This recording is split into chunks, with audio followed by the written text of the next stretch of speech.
All right, so welcome back, students. This is our part 2 of our math art project here. We are going to go ahead and continue on, and you should have had your sketch finished, okay? And then we're going to continue on and start our actual artwork. So we're going to look at a few pieces of art for this. We're going to look at some artworks from Pablo Picasso and George Braque, two famous Cubist artists. And we're going to look at something specifically called analytical cubism. So, as we take a look at these two works, we're going to talk about a few important ideas that you can really focus on while you're coloring this in. In the Cubist artwork, they're very kind of drab. There are lots of neutral colors, kind of browns and grays. You don't have to make yours like that. And mine is an example of how you don't just have to use the drab neutral colors to make this work.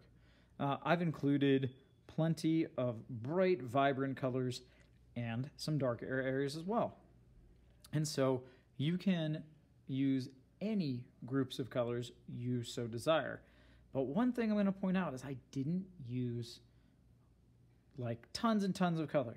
I kept it fairly simple. I kept it with green, blue, and basically orange. And then after that, black and white areas. And so if you keep it simple, you can have more success for this drawing. Additionally, what I want to point out to you is something that's super important for learning in all art. Edge control. Okay, edge control is so important. This edge right here, and most of my edges are nice and sharp. And I took my time and really did a good job to try to color those in. So an example of that would be if I was working over here on this one. I would really take my time to make sure that this is a nice dark edge, and then I could put it right up against something like a lighter color or even just white, okay? And I'm using crayons, and as you can see, I'm blending colors. You can blend colors with crayons, okay? That is something that is totally possible that you can accomplish, okay? So, as I very carefully make sure my edges are nice and clean, when I go and put a new color right up next to it, that is going to give me a very clear drawing as to what I have next to it. And so this is a good example of edge control, nice black line, and it doesn't matter what I have here now, it's going to show up extremely well. Okay, so obviously a few more tips for completing this drawing. Erase your grid lines. Okay, you don't need those any longer. They are not necessary for the completion of this. And I do want to see you completely color everything in.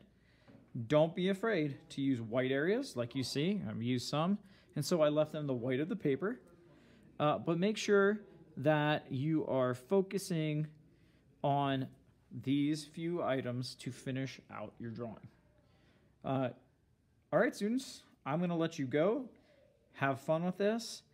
Use the examples, the couple of Cubist paintings to see kind of how you could maybe take some of the things you see in there and use them in your math art. Use this as an example. It's a great example. My own personal one.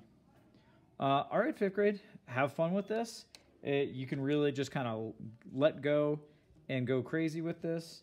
And we will see how you do with this, and really looking forward to seeing them.